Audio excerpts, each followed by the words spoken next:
Hello and WhatsApp guys, আশা করি আল্লাহর রহমতে আপনারা অনেক ভালো আছেন। আজকের ভিডিওর টাইটেল এবং থাম্বনেল দেখে হয়তো অবশ্যই বুঝে গিয়েছেন আজকের ভিডিওটি কি নিয়ে হতে চলছে।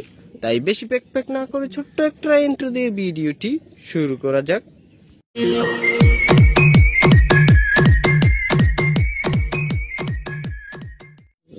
আজকের ভিডিওটি হচ্ছে আপনারা কিভাবে কবুতর পালন করে লাভবান হতে পারবেন সেই রিলেটেড। তাই আজকের ভিডিওটি আপনারা মনোযোগ দিয়ে দেখতে থাকেন। যারা কবুতর পালন করে লাভবান হতে পারছেন না, তারা আজকের ভিডিওটি দেখলে ইনশাল্লাহ আপনারা বুঝতে পারবেন কিভাবে কবুতর লালন পালন করলে আপনারা অতি তাড়াতাড়ি লাভবান হবেন। কবুতর আপনি পালন করে যদি লাভবান হতে চান, তাহলে সর্বপ্রথম আপনাকে যে দিকটা লক্ষ্য রাখতে হবে সেটা হচ্ছে কবুতরের সঠিকভাবে পরিচর্যা করতে হবে এবং আপনার কবুতর দেখতে হবে নিয়মিত ডিম পারছে কিনা, তাদের শরীরে অসুস্থতা আছে কিনা এবং কবুতর বাচ্চা কাচ্চা করছে কিনা। যদি আপনার কবুতর বাচ্চা কাচ্চাই না করে, তাহলে আপনারা কিভাবে লাভবান হবেন? আপনাদের কবুতরকে সর্বপ্রথম আপনারা কবুতরগুলোকে সুস্থ রাখবেন, খাবার দাবার নিয়মিত দিবেন, কবুতরগুলোকে যথেষ্ট পরিমাণে ভালো রাখার চেষ্টা করবেন এবং তারপর দিয়ে যেই ধাপটা হচ্ছে তারপর হচ্ছে কবুতর যে সময় ডিমে আসার সময় হবে সেই সময় আপনাকে কবুতরগুলোকে অনেক বেশি যত্ন করতে হবে এবং যত্ন করার সাথে সাথে শুধু যত্ন করলেই হবে না, খাবার দাবারও অনেকটা ভালো পরিমাণ দিতে হবে যাতে কবুতরগুলো ভালোভাবে সুস্থ থাকে। সেই ধরনের আপনাদের কাজগুলো করতে হবে। আর আমি অনেক দিন পর ভিডিও করতে আসায় আমার অনেকগুলো ভুল হতে পারে, ভুল হলে অবশ্যই কমেন্টে জানিয়ে দেওয়ার চেষ্টা করবেন। দেখেন মাশাআল্লাহ, আমার যেই কয়েক জোড়া কবুতর আমি রেকে বা থরে রেখেছি সেগুলায় বেশিরভাগগুলোই বাচ্চা রয়েছে বা ডিম রয়েছে। এই দেখেন আমি এক জোড়া দেখালাম, আবার এই জায়গায় আছে এক জোড়া। দেখেন মাশাআল্লাহ, আপনারাও কমেন্টে মাশাআল্লাহ লিখে দিবেন। এই জায়গায় কবুতর আছে, এই জোড়ায় ডিম দিবে কিছুদিনের ভিতরে। এই জায়গায় একটি বাচ্চা আছে, আরেকটি বাচ্চা নষ্ট হয়ে গিয়েছে। আর আপনাদের সর্বপ্রথম যেটা করতে হবে, লাভবান হতে হলে কবুতরের পরিচর্যা করলে কবুতর এমনিতেই ডিম বাচ্চা করবে এবং তারপর আপনি সেই ডিম বাচ্চা থেকে বাচ্চা বিক্রি করবেন। সেগুলো চাইলে আপনি বড় করে আবার জোড়া দিয়ে আবার সেগুলো থেকেও বাচ্চা কাচ্চা নিতে পারেন। এভাবে আপনাদের লাভবান হওয়ার প্রসেসিংটা চলতে থাকবে। বেশি বেশি কবুতরের একটু যত্ন নেবেন।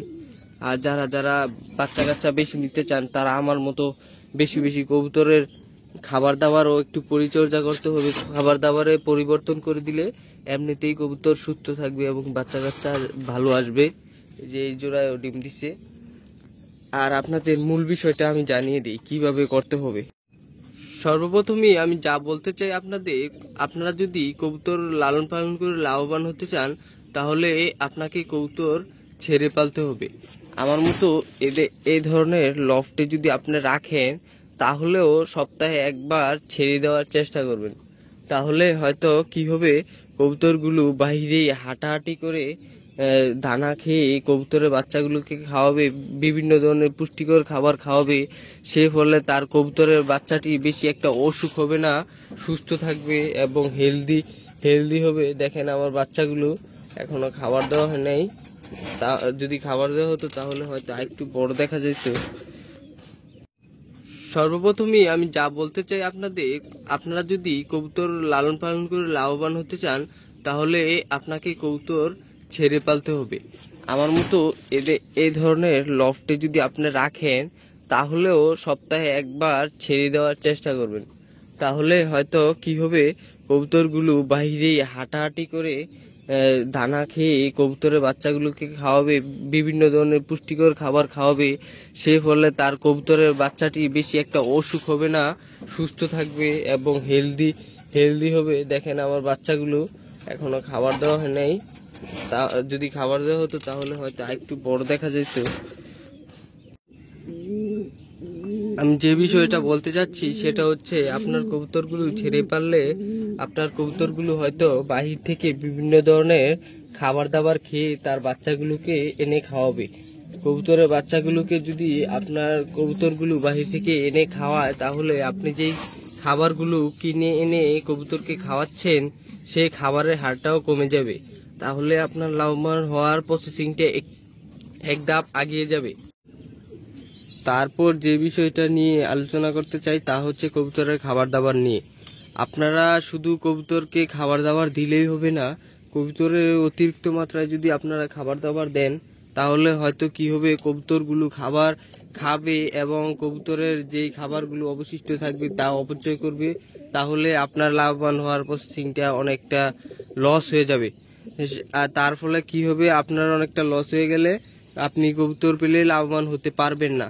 তার জন্য কি করতে হবে, কবুতরের খাবারটা সঠিক নিয়মে দিতে হবে, যার ফলে আপনার লাভ হয়। আর কবুতরগুলো ছেড়ে পালার কথা বলছি কেন, কবুতরগুলো যদি আপনি ছেড়ে পালেন তাহলে কবুতরগুলো বাহির থেকে খাবার খাবে এবং অসুখ বিসুখ কম হবে কবুতরের এবং কবুতরের বাচ্চার। তাই কবুতরগুলো ছেড়ে পালার চেষ্টা করবেন আর খাবার দাবারটা একটু সীমিত দেওয়ার চেষ্টা করবেন। খাবার দাবারের অপশনটা তো গেল, তারপরে আপনার যেটা বুঝতে হবে বা জানতে হবে সেটা হচ্ছে কবুতর সুস্থ কিভাবে রাখবেন। সুস্থ না রাখলে তো আপনার লাভ হচ্ছে না। সুস্থ যদি থাকে তাহলে হয়তো আপনি একদিন বিক্রি করতে পারবেন, তারপর টাকা পাবেন, তারপর লাভবান হবেন।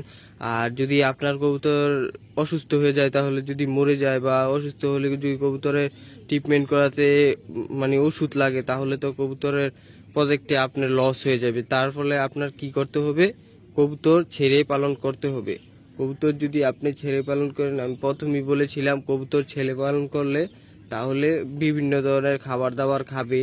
এই খাবারে পুষ্টিকর খাবারও রয়েছে, যেগুলো রোগবালাই থেকে মুক্তি পাওয়া যায় সেই ধরনেরও খাবার, ওগুলা নিজে নিজেই খেয়ে এবং হাঁটাহাঁটি করে এগুলো খেয়ে তারা রোগ বিলাই থেকে ওরা বেঁচে থাকবে। তার ফলে আপনার কবুতরের মানে তেমন একটা অসুখ হবে না, অসুস্থ হবে না এবং আপনি কবুতরগুলো ভালোভাবে পালন করতে পারবেন। কবুতর পালন করে আপনারা যদি লাভবান হতে চান তাহলে সর্বশেষ যে ধাপটি সেটা হচ্ছে কবুতর বিক্রি করা। আপনারা কবুতর বিক্রি করতে গেলে যদি আপনারা ন্যায্য দামে বিক্রি না করেন তাহলে আপনার হয়তো লাভ হবে না। কারণ হচ্ছে আপনার আগে যাচাই করতে হবে কবুতরগুলোর দাম কত টাকা রয়েছে, সে দাম অনুযায়ী আপনার বিক্রি করতে হবে। আছে না, কবুতরগুলো পাইকারের কাছে নিয়ে অল্প টাকার বিনিময়ে বিক্রি করে দিলাম এবং আমার সময়টাও অপচয় হলো না, তাহলে আপনি কবুতরটি দাম পাবেন না এবং সেই দামটি পাবে পাইকার।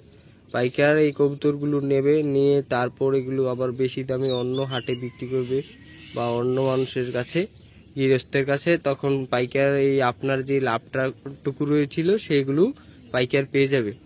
তাই আপনার যদি পালনও করেন তাহলে আপনার বিক্রি করার সময় একটা জিনিসই লক্ষ্য করে রাখতে হবে, কবুতরগুলোকে বেশি বেশি যত্ন করতে হবে এবং খাবার দাবারও নিয়মিত ভালো খাবার দেওয়ার চেষ্টা করবেন।